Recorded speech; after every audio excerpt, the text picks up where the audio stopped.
Welcome to the Spring Research Conference. This session is entitled The Paradox of Charter Schools, How Charter Schools Get Support Despite Poor Performance. My name is Andrew Benson. I'm a second-year graduate student at the University of Cincinnati in the School of Education. Let's get started. So President Obama became a supporter of charter schools. So as he came into office in 2008, he said he supported them. We need to look at experimentation and how that can reward excellence.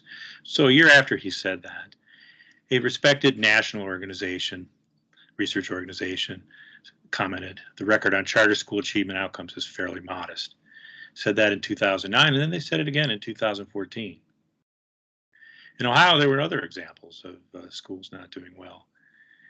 So the same group did a study in Ohio on charter schools and found that the students attained 14 fewer days in reading, equivalent days, compared to their traditional public school counterparts. And it's worse in math, 43 fewer days in equivalent days for charter school students compared to public school counterparts. Even so, that occurred in 2014. 1 year later, Ohio received $71 million to sustain and expand charter schools. So on average, 1/3 of charter schools are not doing as well as their public school counterparts. About 1/3 are doing about as well as the public school counterparts, and 1/3 are doing better. So we're going to take a look at charter schools, and we'll look at the theoretical perspective of this study, the historical background of charter schools, and then dive deep into Ohio and look at a kind of as a case study. And then talk a bit about why I believe there's a paradox, and then get back into the analysis with some policy analysis and proposals coming from that, and then a conclusion. So the theoretical perspective for this study is critical social science. It goes beyond surface illusions to uncover the real structures in the material world in order to help people change conditions and build a better world for themselves. It intends to expose myths, reveal hidden truths, ask embarrassing questions, and expose hypocrisy. Builds in action steps to resolve problems. So charter schools really rest on some ideas from Milton Friedman, a conservative economist, who in 1955 wrote that private initiative and enterprise would quicken the pace of progress in this area, meaning education, as it has in so many others. A lot of faith in the markets to move and make progress. A couple decades later, Albert Shanker, who was head of the New York Schools Teachers Union, saw an opportunity for educators to innovate in schools free from bureaucratic rules and regulations. So you had folks from the left and the right agreeing that there's some promise here in charter schools. So the first charter school was created in 1992 in St. Paul, Minnesota. The ideals for the charter schools: provide choice to parents from underperforming public schools and opportunities for teachers to innovate. There'd be a lack of bureaucracy and union controls. The parents would be customers, and there'd be competition to recruit students. This appealed to Presidents Bush and Obama, who made charters a centerpiece of their educational programs. So charters increased from 2,000 schools, representing 2% of the school population in 2001, to 7,200 schools, or 7% of the total school population in 2017 and 18. Philanthropies also supported in a big way, in fact, still do. So I said 7%, roughly on average, are the percent of students in charter schools, percent of the total population, but it's higher in some areas. So in urban areas like Cleveland, Washington, D.C., Detroit, and New Orleans, they're higher. So Cleveland is 29% of the students are in charters. DC, 50% of all the students there are in charters. Detroit, it's 53%. And in New Orleans, which after Hurricane Katrina had to rebuild its public school system, ended up with 93% of its district students in charter schools. So the advocates continue to laud charter schools for providing choice for parents, an alternative to poorly performing traditional public schools, competition to spur schools to improve and innovation to improve all schools. Opponents, though, derided charters for siphoning off tax dollars, performing poorly, busting unions, and expanding racial segregation. So we'll look at Ohio as a place where the paradox is pretty clear. Again, this paradox of charter schools performing modest improvement or poor, yet getting strong support from a variety of sectors. So the first charter school in Ohio was in 1997. Now there are 395 schools with about 120,000 students, and that represents about 7% of all public school students. In Ohio, tax money follows students from traditional public schools to charters, so there's a kind of a competition for those local dollars. Charters are public schools, so they're open to all students as long as they have space. So there have been 3 studies by the Center for Research on Education Outcomes at Stanford, that's CREDO, in Ohio. So one was in 2009, one was in 2014, and they both came to similar conclusions that Ohio charter schools performing worse than traditional schools on math and are worse with some students in reading.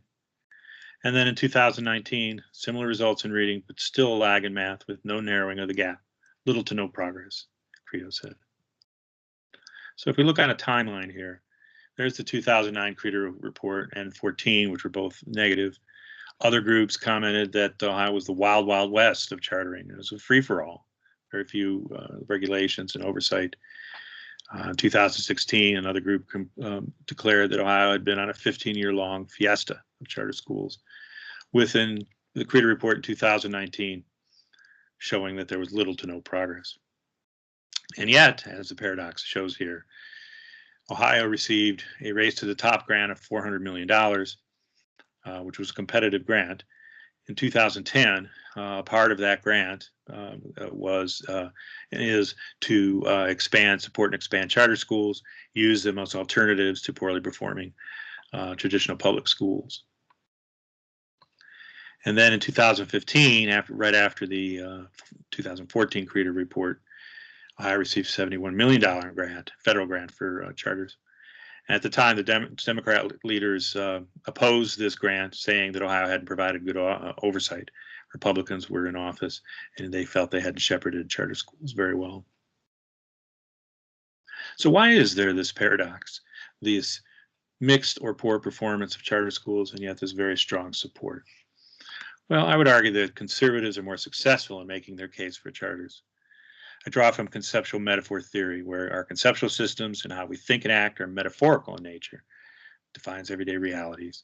So conservatives talk of libertarian justice, while liberals stress equality and justice. Lakoff, who delves in this field, observes that conservatives are better at making their case than liberals in general. So you have choice versus monopolies, freedom versus government-run schools, and innovation versus dropout factories. So we'll go a little deeper here on the purposes of charter schools. You'll recall that choice, competition, and innovation were the 3 areas that were lauded as important parts of charter school success. So let's take a little deeper look at that. So on choice, again, I know only 1/3 of charter schools are providing a better alternative to traditional public schools. Well, that means, you're likely to not find 2/3 of them are either the same or worse.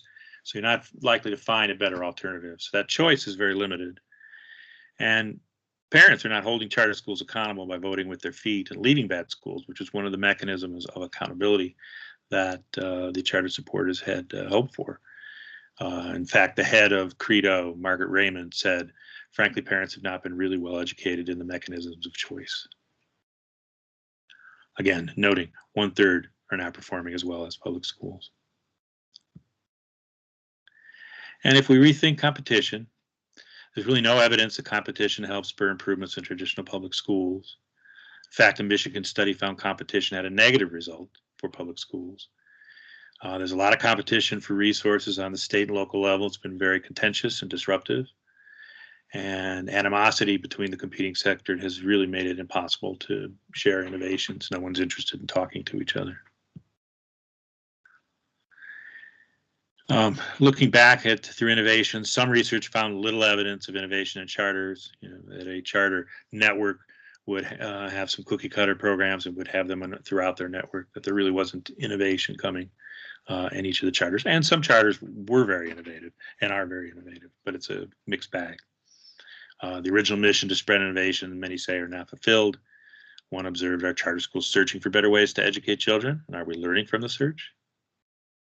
The answer for many is no. So in light of all this 30 years of experimentation in charter schools, this reform that's supposed to be reforming traditional public schools and hasn't done so, we're at that point where perhaps we need to find a different role for charter schools.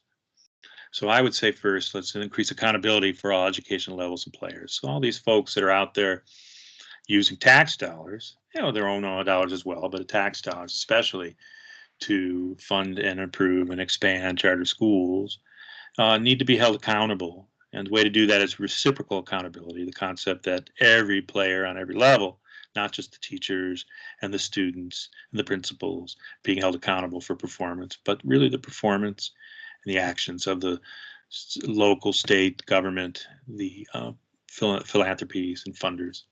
So you can do that by creating a community oversight, creating P16 and P20 councils, and these are in place throughout Ohio and throughout the country.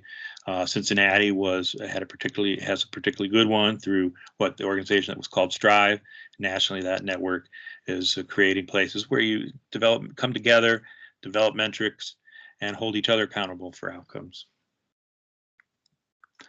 In addition, I would have the state and federal government increase funding for innovation, grade charter schools for innovation, and make sure that charters and traditional public schools are partnering with each other on innovation, either virtually or in person. So I would see every charter school would have to partner with a public school and have a pipeline and a way to provide innovation to them. Likewise, other public schools would have one or more charter schools partnering with them, and again, creating an atmosphere and environment to receive that innovation to improve their schools. Remember, 93% of students right now are in public schools, only 7% in charters. So if we're going to see overall improvement in schools, it's got to be in the 93% in traditional public schools. So I would also cut public funding for charter school expansion. There's plenty of charter schools now. We don't need to add more at this point. And phase out public support for those charters that are not providing innovation. So if charters can't find a public school partner or don't have any innovation to offer, well, they can continue to operate, but they would operate as private schools, tuition and other donations to run their operations. So again, 30 years of reform to really supposed to be reforming traditional public schools, providing alternatives, competition, innovation, and it really hasn't come to pass. And so, it's time to look anew at charters. And so they've had nearly 30 years to make a difference on education reform. It's time for the sector to find its best footing going forward so there can be a positive influence for all school children. So these are my references. There's quite a few of them. This is really for the paper that underlies this presentation. I'll just go through them so you can see them on the recording. And there's my contact information. And I thank you for your attention. I think we will have another chance to talk, and I can answer some questions at the Spring Research Conference question and answer sessions that are on Saturday. And I look forward to that time, and thank you again for your attention.